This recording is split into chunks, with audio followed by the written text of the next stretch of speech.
Que fait cette loque à mon mariage? La voix de Sandra tonna dans la salle luxueuse, tandis qu'elle donna un violent coup de pied à la pauvre femme qui s'effondra au sol. Des exclamations, horrifiées, parcoururent l'assemblée. Ses talons claquaient furieusement sur le marbre alors qu'elle s'avançait, saisissait la fille par sa robe en lambeaux et la traînait à travers le sol comme un vulgaire déchet. Coup après coup s'abattirent, gifles, poings, griffures. Pendant ce temps, le marié, un milliardaire sur le point de dire oui, restait figé, muet, trahi. Mais le plus choquant n'était pas la violence. La jeune femme, le visage tuméfié, releva lentement la tête. Ses lèvres saignaient, mais ses yeux brillaient d'un feu indomptable. « Vas-y, frappe-moi tant que tu veux, dit-elle d'une voix tremblante mais ferme. Mais aujourd'hui, je vais tout révéler, chaque mensonge, chaque secret. Ce mariage se termine maintenant. » Un silence glacé tomba sur la salle. Même la musique s'arrêta. Voici l'histoire de Boumi, une jeune fille pauvre dont la vie bascula le jour où elle rencontra un milliardaire mystérieux. Ce qui avait commencé comme un acte de bonté allait bientôt déclencher une guerre, et sa fiancée chasseuse de fortune serait prête à tout pour la détruire. Alors installez-vous, prenez du popcorn, et si vous n'êtes pas encore abonné, faites-le maintenant, vous ne voudrez pas manquer la suite. Tout commença un tranquille dimanche après-midi, lorsque Marc décida de refaire les courses. Sa fiancée, Sandra, venait encore de refuser de cuisiner. « Tu peux préparer quelque chose pour nous ?» demanda-t-il poliment. Sandra leva à peine les yeux de son téléphone. Elle leva la main et fit briller ses ongles fraîchement faits. « Tu ne vois pas? Je viens de me faire les ongles. Il est hors de question que je mette un pied dans une cuisine aujourd'hui. » Elle se leva, ajusta sa robe de créateur et s'en alla. Marc soupira. En tant que milliardaire, il avait tout offert à Sandra. Des vacances de luxe, des voitures de sport, des villas en bord de mer, des cartes sans limite. Mais elle, en retour, ne lui donnait rien. Son amour était froid. Son monde ne tournait qu'autour d'elle-même. Pourtant, Marc restait. Cet après-midi-là, le ventre vide et fatigué de manger dehors, il prit sa voiture et se rendit au supermarché. En se garant, il la vit. Une jeune femme à la peau sombre, couverte de sueur, vêtue d'un vieux pagne et d'un foulard, en train de creuser le sable juste devant. Elle ne semblait pas avoir plus de 24 ans, courbée sur sa pelle, remplissant des brouettes de terre. Elle s'arrêta un instant, essuya son front, puis reprit le travail. Marc l'observa en silence. Ses vêtements étaient poussiéreux, ses mains couvertes d'ampoules, mais chacun de ses gestes dégageait une grâce, une force tranquille. Il sortit quelques billets de son portefeuille et s'approcha. « Tenez, » dit-il doucement. La jeune femme leva les yeux, surprise. Elle hésita, puis prit l'argent de ses mains tremblantes. « Merci, monsieur. Que Dieu vous bénisse, » murmura-t-elle. Marc hocha la tête et entra dans le supermarché.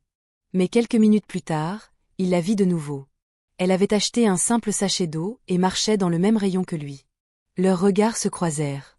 Marc sourit. « Tiens, on se retrouve encore. » Elle baissa timidement les yeux. « Je ne m'attendais pas à vous revoir ici. » Puis elle jeta un œil à son panier et rit doucement. Marc haussa un sourcil. « Qu'est-ce qui te fait rire ?» Elle pointa du doigt. « Vous essayez de faire du riz jollof avec de l'huile de palme, monsieur. Ça ne va pas très bien finir. » Il cligna des yeux. « Attends. Comment tu sais que je veux faire du jollof ?» Elle sourit. « Disons que j'ai vu assez de paniers pour le deviner. Je cuisinais beaucoup, avant. » Sa voix s'éteignit peu à peu. « Désolé d'avoir ri. »« Non, non, c'est rien, » répondit Marc en remettant la bouteille. « Alors, qu'est-ce que je devrais utiliser à la place ? » ?»« De l'huile d'arachide. Et il vous faut plus de tomates que ça. » Marc la fixa, amusé. « Tu es libre pour venir m'aider à le préparer ? Si tu es une experte en jollof, prouve-le. » Elle écarquilla les yeux. « Moi ? Oui, je suis sérieux. Je ne mords pas, viens cuisiner, manger, et tu repartiras si tu veux. Pas d'arrière-pensée. » Elle hésita, mais quelque chose chez Marc l'apaisa. « D'accord, » dit-elle doucement. C'est ainsi que Boumi, la fille qui creusait du sable quelques heures plus tôt, se retrouva assise dans un SUV de luxe, roulant à travers les quais aux côtés d'un milliardaire. Quand ils arrivèrent, les grandes grilles s'ouvrirent sur un manoir de verre, des sols en marbre, un lustre qui brillait comme le soleil. Boumi en eut le souffle coupé. « Ce n'est qu'une maison, » rit Marc. « Pour vous, oui, » murmura-t-elle. « Mais pour moi, c'est un rêve. » Elle s'assit au bord du canapé crème, craignant de toucher quoi que ce soit. Pendant ce temps, Marc s'aventura dans la cuisine, sûr de lui, jusqu'à ce qu'on entende des casseroles cogner et un grognement frustré. Boumi s'approcha et frappa doucement à la porte. « Laissez-moi vous aider, s'il vous plaît. » Marc ouvrit, penaud. Dieu merci. J'ai mis du sel 2 fois et j'ai oublié de faire bouillir le riz.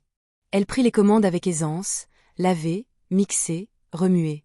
Marc se plaça à côté d'elle, lui passant les ingrédients comme un bon assistant.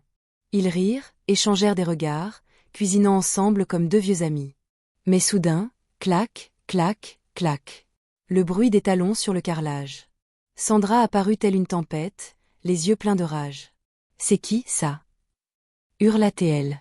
Marc s'avança. « Sandra, laisse-moi t'expliquer. Tu as fait entrer une fille sale dans notre maison, parce que j'ai refusé de cuisiner. » « Elle m'a juste aidé au supermarché, » répliqua Marc. « C'est une mendiante de la rue. » Cracha Sandra. Marc grimaça. Boumi essuya calmement ses mains, prit son sac et se leva. « S'il vous plaît, je vais partir. »« T'as bien intérêt, » siffla Sandra. « Dehors, maintenant. » « Mais, elle a préparé le repas. »« Au moins, laisse-la manger, » supplia Marc. « Quelle sorte » répliqua Sandra. « Et la prochaine fois, cuisine toi-même ou reste affamée. » Boumi ne répondit rien. D'un simple hochement de tête, elle s'en alla. Marc resta debout, le cœur lourd, envahi par la culpabilité. Mais Sandra ne savait pas qu'elle venait d'éveiller quelque chose en lui. Ce soir-là, Marc mangea seul le riz jollof qu'ils avaient préparé ensemble. Une bouchée. 2. Puis 3. Et soudain, les larmes lui montèrent aux yeux. C'était elle. Ce goût. Celui de sa mère. Cette chaleur, ce rire, ce réconfort. Un goût qu'il n'avait plus ressenti depuis des années. Elle ferma les yeux et, à cet instant précis, fit un vœu. Il devait retrouver Boumi. Dès le matin, il retourna au supermarché pour la chercher. Et là, sous le même soleil brûlant, Boumi était encore là. Cette fois, elle frottait le trottoir devant une boutique. Sa robe était trempée, son foulard glissait, mais ses mains travaillaient sans relâche. Pas une plainte, pas une once de honte. Marc s'approcha lentement. Elle le remarqua et sursauta. « Bonjour, monsieur. » Mais avant qu'elle ne puisse dire autre chose, il lui prit la main. « Viens avec moi. » Ses yeux s'écarquillèrent. « Pourquoi ? » « Parce que je n'arrive pas à oublier le goût de ton plat, » répondit-il avec un sourire. « Et je ne peux pas arrêter de penser à ta force. »« Je ne veux pas être un fardeau, » murmura-t-elle. « Tu ne le laisses pas, laisse-moi faire ça. Laisse-moi t'aider comme tu m'as aidé. » Et c'est ainsi qu'il la ramena chez lui, cette fois non pas pour cuisiner, mais pour lui offrir un toit. Il lui donna la chambre d'amis, des draps blancs, un miroir, un peignoir tout neuf. En entrant dans la pièce, Boumi murmura. « C'est trop. »« Non, » répondit Marc doucement. « Ce n'est que le début. » Mais derrière les murs, Sandra observait. Et cette guerre ne faisait que commencer. Chaque fois que Marc partait travailler, Sandra appelait son meilleur ami, Stanley. Stanley n'était qu'un bon à rien, sans emploi stable, sans ambition, sans direction. Juste de l'assurance vide et une allure trompeuse. Pourtant, il s'était accroché à Marc comme une sangsue. En société, Stanley était bruyant, extravagant, théâtral. Et comme Marc était du genre calme et réservé, il appréciait d'avoir quelqu'un pour combler les silences, animer les conversations. Mais en vérité, Stanley n'apportait rien. Du style sans substance. De l'allure sans stabilité. Et bien sûr, Sandra adorait ça. Elle raffolait des mauvais garçons, indisciplinés, dangereux, excitants. Alors, pendant que Marc travaillait dur pour construire leur avenir, Sandra et Stanley construisaient autre chose. Une liaison, en plein sous son nez. Le pire ? Il ne cherchait même pas à se cacher. Marc avait déjà choisi Stanley comme témoin pour le mariage. Oui, le même homme qui le trahissait. Sandra et Stanley ne ressentaient aucune culpabilité. Au contraire, leur trahison rendait leur rencontre encore plus exaltante. « N'oublie pas de dire à ton avocat notre plan », rappela Stanley en remontant son pantalon un soir. « Comment pourrais-je oublier » répondit Sandra avec un sourire cruel. « C'est la seule raison pour laquelle je suis encore là. » Mais un élément perturbateur allait bouleverser leur plan, Boumi. Depuis que Marc l'avait accueilli, tout s'était compliqué. Sandra ne pouvait plus inviter Stanley à sa guise. Cette fille était toujours là, silencieuse, observatrice, trop présente. Comment veux-tu que je m'amuse avec cette petite bonne sale qui rôde partout ? Pesta Sandra. Pourtant, elle s'en fichait. Cet après-midi-là, peu après le départ de Marc pour le travail, elle envoya un message. « Viens. Je te veux maintenant. » En attendant Stanley, Sandra traversa la maison et aperçut Boumi, endormie près du plan de travail. Elle venait de terminer le ménage et la cuisine, épuisée. Le visage de Sandra se crispa de dégoût. Toi? Tu dors? Cracha-t-elle. Boumi sursauta. Pardon, madame, j'étais juste fatiguée. Avant qu'elle ne puisse terminer, Sandra jeta une pile de vêtements sales dans ses bras. Puisque tu es une gêne pour moi et mon fiancé, tu vas au moins te rendre utile, dit-elle froidement. Va dehors laver ça. Boumi baissa les yeux. Dans le tas, il y avait même les sous-vêtements de Sandra. Elle ne dit rien. Humiliée, elle prit la bassine et sortit, lavant le linge sous un soleil brûlant. Pendant ce temps, à l'intérieur, Sandra et Stanley étaient de nouveau enlacés dans le lit conjugal. J'ai hâte qu'on en finisse avec ce plan, dit Stanley en remettant ses vêtements. Moi aussi, mon amour. Allez, vite, je crois qu'il va rentrer, répondit Sandra en l'embrassant. Quelques minutes plus tard, Marc revint. Sandra, tout à coup douce et charmante, l'accueillit dans ses bras, jouant à la fiancée parfaite. Mais Marc remarqua une chose. Où est Boumi? Demanda-t-il. Sandra leva les yeux au ciel. Pourquoi tu t'en soucies?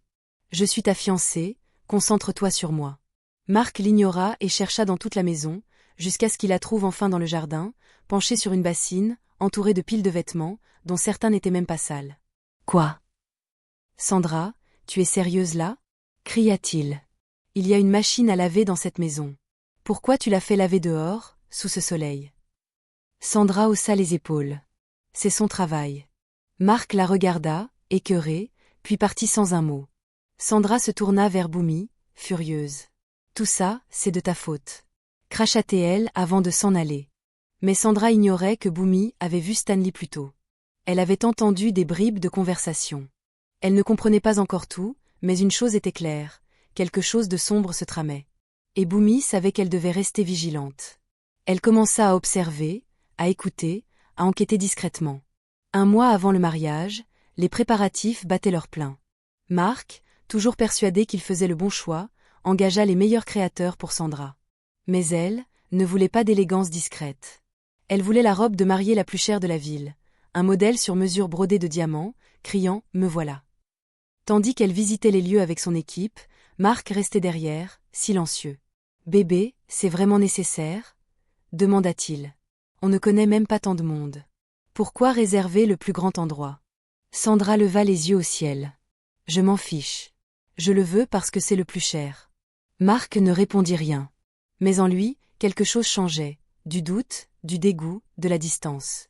Il commençait à avoir des remords. Et Boumi, sa gentillesse, sa force tranquille, son humilité, tout ce qu'elle représentait exposait désormais ce que Sandra n'était pas. Un jour, Sandra sortit avec des amis, laissant Marc seul avec Boumi. Assis devant la télévision, il la vit passer, un seau vide à la main, après avoir nettoyé le balcon. « Et, ça fait longtemps qu'on n'a pas parlé. Viens t'asseoir, proposa-t-il. Boumi s'approcha et s'assit à côté de lui. « Bonjour, monsieur. J'espère que vous allez bien, dit-elle doucement. « Oui, ça va. Je pensais qu'on pourrait aller dans une boutique pour t'acheter quelques tenues. Peut-être aller voir un coiffeur aussi, proposa Marc. Mais Boumi hésitait. Elle ne voulait pas attirer d'ennui avec Sandra. « Monsieur, ce n'est pas nécessaire, dit Boumi en tentant de refuser, mais Marc insista. Au fond d'elle pourtant, Boumi rêvait d'avoir une belle tenue, quelque chose de propre et de confortable à porter, qui ne soit ni déchiré, ni délavé. Ils montèrent donc dans la voiture et s'arrêtèrent dans une jolie boutique, l'un de ces endroits où Marc avait l'habitude d'emmener Sandra chaque semaine. Il la serra dans ses bras pour la réconforter. De retour à la maison, Marc dit à Boumi qu'il devait travailler tard ce soir-là et qu'il reviendrait plus tard. Boumi lui fit ses adieux, puis s'arrêta devant le miroir, admirant sa robe et toutes les tenues qu'ils avaient achetées. Elle se sentait belle, reconnaissante envers Marc et envers Dieu d'avoir croisé sa route. Mais elle ignorait que Sandra arrivait, et que rien de ce qui allait suivre ne serait agréable. Sandra était déjà rongée par la jalousie. Et la voir ainsi, élégante et apprêtée, allait la rendre folle. Pire encore, elle ne revenait pas seule. Tiffany, sa méchante amie, l'accompagnait. Elles entrèrent dans la maison. Sandra versa 2 verres de vin et soupira. « Je ne devrais même pas faire ça. Tu sais que mon homme m'a ramené une domestique ?» Tiffany éclata de rire. « Vraiment ? » ?»« Oui, » répondit Sandra. « Juste une fille sale qui l'a ramassée je ne sais où. Et je sais qu'elle veut me voler mon homme, mais elle ne pourra jamais y arriver, dit-elle avec assurance. « Viens, je veux te montrer cette idiote. »« Boumi !» cria-t-elle. Boumi sortit de la cuisine, et dès que Sandra la vit, son regard changea. Boumi portait une robe élégante qui épousait sa silhouette, ses cheveux retombaient en douceur sur ses épaules. « Qu'est-ce que tu fais avec cette robe » lança Sandra, furieuse. Avant même que Boumi ne puisse répondre, Sandra la gifla violemment. « Waouh, donc c'est elle la fille dont tu parlais » s'exclama Tiffany. « C'est toujours pareil avec des filles comme toi » ajouta-t-elle. « Vous jouez les innocentes pour obtenir ce que vous voulez. » Boumi resta figée, confuse. Sandra pointa la porte du doigt. « Je veux que tu sortes de cette maison, maintenant. » hurla-t-elle. « Mais, madame, c'est Marc qui m'a dit que je pouvais rester. » tenta Boumi, la voix tremblante. Ces mots mirent le feu aux poudres. « Quoi ? Que as-tu osé dire » s'écria Sandra, folle de rage. Tiffany intervint. « Écoute, ma belle, tu ferais mieux de partir avant qu'on ne te montre ce qu'on vaut. »« Non, c'est le culot pour moi. » cria Sandra. « Marc ne te verra même pas partir. Tu vas quitter cette maison maintenant. » Boumi leva les mains, prête à s'en aller. Mais Sandra, hors d'elle, la saisit par les cheveux. « Reviens ici » hurla-t-elle. « Tiffany, viens m'aider à la corriger. » Les deux femmes se jetèrent sur Boumi et la battirent violemment. Pendant ce temps, Marc, épuisé par le travail et le trafic, roulait vers la maison. Il avait essayé d'appeler Sandra, sans succès. Il ne se doutait pas de ce qui l'attendait. « Ces nouvelles robes qu'il t'a achetées, elles sont à moi maintenant. » cracha Sandra en tirant Boumi au sol. « Tu es arrivé ici en haillons, et tu repartiras de la même façon. » Tiffany riait, ramassant les vêtements et les sacs que Marc avait offerts à Boumi. « Et toi ? Si tu étais à la place de Boumi, que ferais-tu ? Te battrais-tu ou partirais-tu la tête haute ? Crois-tu qu'il faut tendre l'autre joue ou se défendre ? Car ce qui va suivre te laissera sans voix. » Quand Marc rentra enfin, la maison était sens dessus-dessous, rideaux déchirés, vases brisés, et au sol. Boumi, couverte de bleu, tremblante. « Arrêtez ça » hurla-t-il. « Mais qu'est-ce qui vous prend ? Comment oses-tu la frapper » Sandra, toujours en colère, brandissait la robe déchirée de Boumi. « C'est une manipulatrice, une chercheuse d'or. »« Marc, tu ne vois donc pas ?» Mais Marc ne voulait plus rien entendre. Sa voix tomba comme un couperet. « Sandra, tu n'es pas la femme que je veux épouser. Tu es cruelle. J'ai ignoré les signaux trop longtemps. Ça s'arrête aujourd'hui. Sors de ma maison. » Sandra resta pétrifiée. « Quoi ? Tu me quittes comme ça ? » ?»« Oui, » répondit Marc d'un ton glacial. « Par avant que je ne fasse venir la sécurité. » Sandra se tourna vers Boumi, les yeux emplis de haine. Ce n'était pas fini. Elle ne laisserait jamais une fille ramassée sur la route prendre sa place. Pas après tout ça point, tout ce qu'elle avait prévu venait de s'effondrer. Son plan de se marier avec Marc, d'hériter de sa fortune et de s'enfuir avec Stanley. Ce rêve-là ne mourrait pas aussi facilement. Marc s'agenouilla près de Boumi. Ses cheveux étaient en désordre, sa robe de soie déchirée, son visage tuméfié. Elle détourna le regard, honteuse, les larmes aux yeux. « Je suis tellement désolée » murmura Marc en lui essuyant doucement la joue. « Merci » répondit Boumi d'une voix faible. « Mais je ne peux pas rester ici. J'ai peur pour ma vie, monsieur.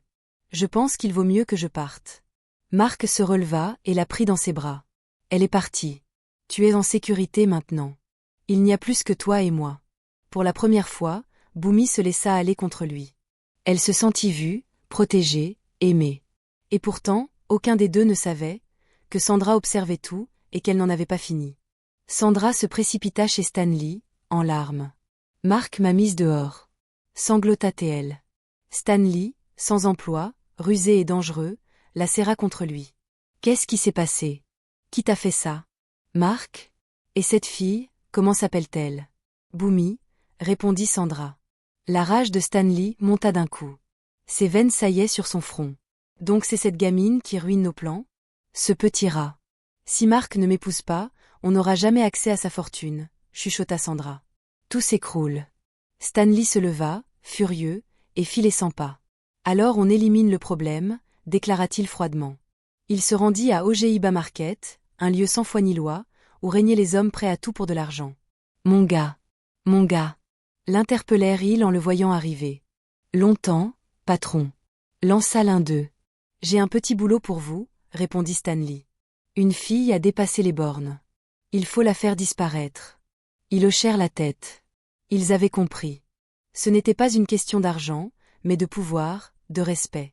Le chef du gang, un homme balafré surnommé Daguerre, se leva de sa vieille chaise en bois. « Donne-nous son adresse » grogna-t-il. On s'occupe du reste. Ils éclatèrent de rire, leurs dents brillant dans l'obscurité. Pendant ce temps, Boumi, de retour à la maison, restait silencieuse dans la chambre d'Ami, pansant ses blessures. Marc venait juste de sortir acheter des bandages. Elle entendit